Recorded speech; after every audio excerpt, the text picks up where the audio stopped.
حق کا انکار۔ قبول حق کی راہ میں خاندانی عصبیت، آبائی عقائد اور موروثی تصورات ہمیشہ سنگ گرا ثابت ہوتے ہیں۔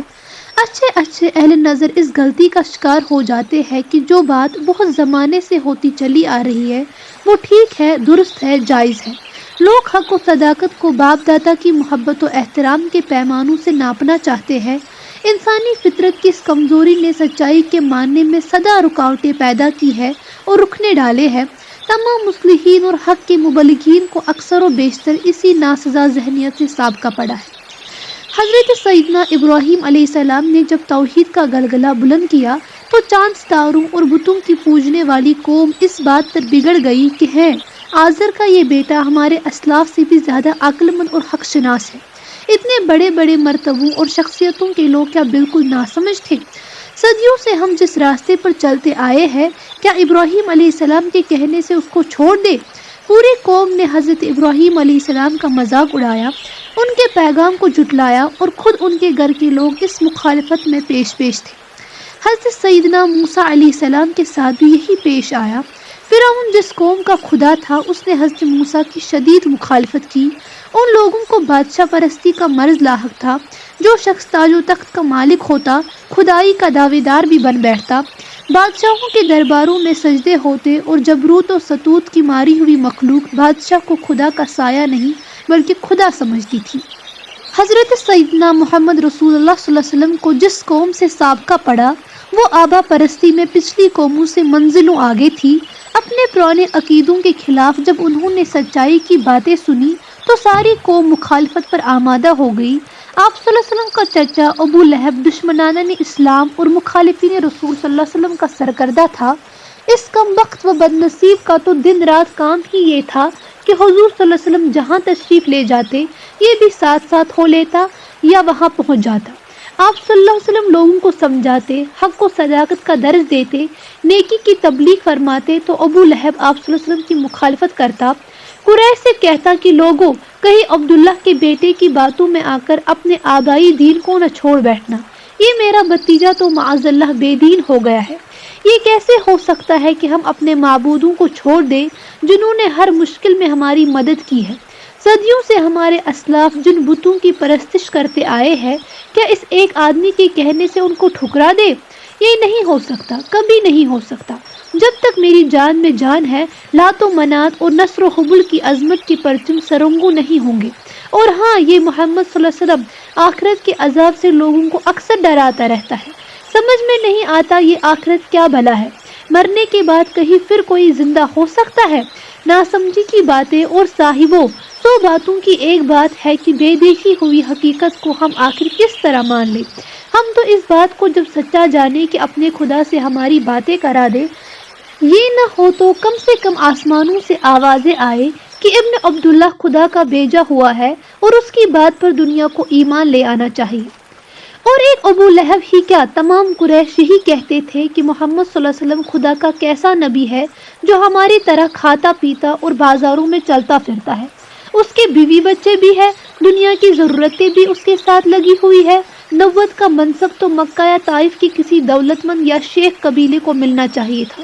محمد بن عبداللہ کے گھر میں تو بیٹھنے کے لیے ثابت چٹائی بھی نہیں ہے، کئی دن کے فاقے ہوتے ہیں اس کے گھرانے میں۔ بھلا ایسے مفلس اور تہی دست کو نبی مان کر ہمیں کیا مل جائے گا؟ جن لوگوں نے محمد صلی اللہ علیہ وسلم کو اپنا پیشوا مانا ہے ان میں زیادہ تر غریب، کلاش اور پریشان روزگار ہے۔ کسی کے پاس تو بدن چھپانے کے لیے کپڑے بھی نہیں ہیں۔ کیا ہم بھی محمد صلی اللہ علیہ وسلم کی جماعت میں شامل ہو کر ان جیسے بن جائیں؟ اور صاحب ابن عبداللہ کے ہم عقیدہ اور ہم خیال ہونے کی یہ معنی ہے کہ تمام قریش کی مخالفت مول لے لے، اپنے عزیزوں اور رشتہ داروں سے تعلقات توڑ دے۔ یہ تجارت بڑی مہنگی پڑے گی، بلکہ اس میں ٹوٹا ہی ٹوٹا ہے۔ وہ لوگ ایک دوسرے سے یہ بھی کہتے کہ محمد صلی اللہ علیہ وسلم کوئی شک نہیں، انتہائی راست باز، صادق الوعد اور امیر ہے۔ اس کے 40 سال ہمارے درمیان بسر ہوئے ہیں، آج تک کوئی بری بات اس سے ظہور میں نہیں آئی، اس کے کردار پر کوئی ذرا سی انگلی بھی نہیں رکھ سکتا۔ ایسا شریف، عفیف اور سچا آدمی تو ہمارے عرب میں نہیں ہے۔ مکہ کی گلیاں، قبیس کی چوٹیاں، صفا کی چٹانیں اور کعبہ کی محرابیں اس محمد ابن عبداللہ کی نکوکاری کی شہادت دیتی ہے۔ ان کی اب تک سب باتیں اچھی رہی ہے، ستودہ محمود بلند، مگر چند دن سے جو اس نے ہمارے بتوں کی برائی کرنی شروع کی ہے یہ ہمیں پسند نہیں ہے۔ مگر میں کہتا ہوں محمد ابن عبداللہ ہمیشہ سے ہمارے بتوں کے مخالف رہے ہیں، ایک قریشی نے کہا۔ نہیں یہ بات نہیں ہے، دوسرے شخص نے جواب دیا۔ ارے صاحب، آپ تو خوش فہمیوں کے شبستانوں کے رہنے والے ہیں، اور معاف فرمائیے کم نظر بھی۔ محمد صلی اللہ علیہ وسلم کی پچھلی زندگی پر تو ذرا ایک نگاہ ڈال جائیے، حقیقت حال واضح ہو جائے گی اور آپ کو ماننا پڑے گا کہ میں سچ کہہ رہا ہوں، پیر سال خوردہ نے کہا۔ اچھا کچھ کہیے تو صحیح، آپ تو نکاح کی طرح شرطیں قبولوا رہے ہیں، دوسرے شخص نے جواب دیا۔ آدمی کے خیالات اس کے فعل، عمل، کردار اور زندگی سے پہچانے اور معلوم کیے جاتے ہیں۔ کیا آپ نے بچپن میں محمد صلی اللہ علیہ وسلم کو کسی بت کے پاس پھٹکتے بھی دیکھا؟ سننے والے نفی کے لیے سر ہلاتا ہے، اور دور جوانی میں یہاں تک کہ کوئی صفحہ پر اعلان کرنے تک محمد صلی اللہ علیہ وسلم کو بتوں کی طرف ذرا برابر بھی متوجہ پایا گیا، پھر سر کو نفی آمیز جنبش ہوئی، تو پھر اس کا یہی مطلب نکلا کہ محمد صلی اللہ علیہ وسلم نے کھل کر اعلان تو اب کیا ہے، مگر عملی طور پر وہ ہمیشہ سے بت پرستی کا مخالف رہا ہے۔ آپ کو معلوم نہ ہو تو لاؤ میں بتاؤں۔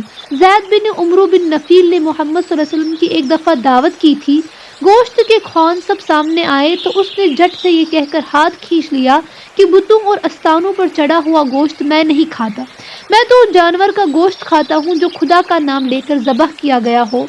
ہم تو اسی دن سمجھ گئے تھے کہ یہ شخص ایک دن رنگ لائے گا، اور صاحب یہ ابن عبداللہ تو ہمارے رسم و رواج، معاشرت اور میلوں ٹیلوں تک کا مخالف رہا ہے۔ پچھلے سالوں میں کیسے کیسے گانے بجانے ہوتے رہے ہیں، حسین کی کنیز رفادہ کے نغم و رقص پر 90 سال کے بوڑھے جھوم گئے ہیں، اور بنت عاصم کی دف نوازی نے آنکھوں کی نیندیں اڑا دی تھی۔ سارا مکہ ان محفلوں میں شریک ہوا، مگر محمد صلی اللہ علیہ وسلم کی پرچھائیاں بھی وہاں نظر نہ آئی۔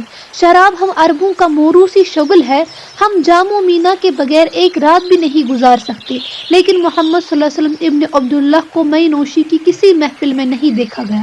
میں اپنے معبودوں کی قسم کھا کر کہتا ہوں کہ محمد صلی اللہ علیہ وسلم نے آج تک جام شراب چھوا تک نہیں، تو پھر آخر اس سے کیا نتیجہ نکلتا ہے؟ آپ ہی ذرا تشریح کر دے تو اچھا ہے۔ ایک آواز۔ جس طرح 2 اونٹ اور 2 اونٹ 4 اونٹ ہوتے ہیں، اس سے کم ہو سکتے ہیں اور نہ زیادہ، اسی طرح یہ ایک ثابت شدہ حقیقت ہے کہ محمد صلی اللہ علیہ وسلم ہمارے مذہب، تمدن، معاشرت اور گرد و پیش کا ہمیشہ سے مخالف رہا ہے۔ اسے ہماری تہذیب ایک آنکھ نہیں باتی، اس کی زندگی ہم سب کی زندگیوں سے مختلف رہی ہے۔ اپنوں میں رہ کر یہ بیگانہ فشی، مخالفت، بیزاری اور دوری و نفرت نہیں تو اور کیا ہے؟